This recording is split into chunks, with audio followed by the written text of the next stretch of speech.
Hi, I'm singer Cristina Reine. Today I'll discuss my album Fragmentos da Alma and my journey. Before this, I released Fragmentos da Alma Epi, the start of my journey. What I'll share today will help you understand a bit about why I composed these songs for this album, for these two albums that talk about my story, inner chaos, suffering, and pain, but also about overcoming and finding strength in moments of despair and suffering. If we hold on to the love within us, even if we've had few moments of happiness, love, and joy, if amid pain we cling with all our might to our faith and inner love, we'll always be able to overcome without becoming bitter or sick from pain and suffering. I won't be using my own voice to tell you this because it's too draining. I'll only share a third of the story to protect my privacy and others involved, especially my mom. My parents split up over 9 years ago, but he only agreed to divorce when he was in jail. The damage he caused us, physically, mentally, and financially, took years to overcome. It was a real struggle.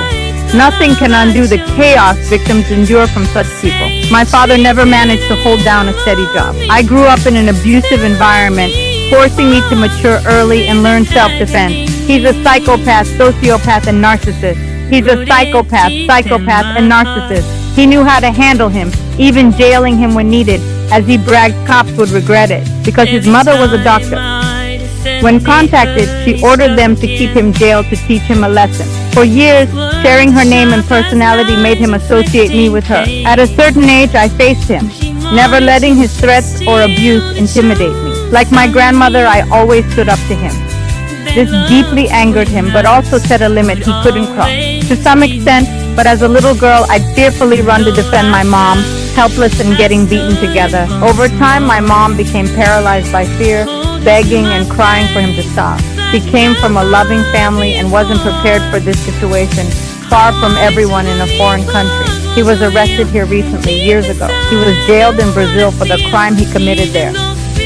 This shows these people don't change and the damage they cause can't be erased. I'm not sharing this for attention, but to warn others to spot the signs before it's too late. The pain and love I felt in Brazil, raised by my grandma and mom's family, inspired my hopeful songs. They're on all digital platforms: YouTube Music, Spotify, Apple Music, Amazon Music, and more. They're also in the music library for content creation. Just search for Cristina Reine. I'm also on YouTube and TikTok as Cristina Reine Official.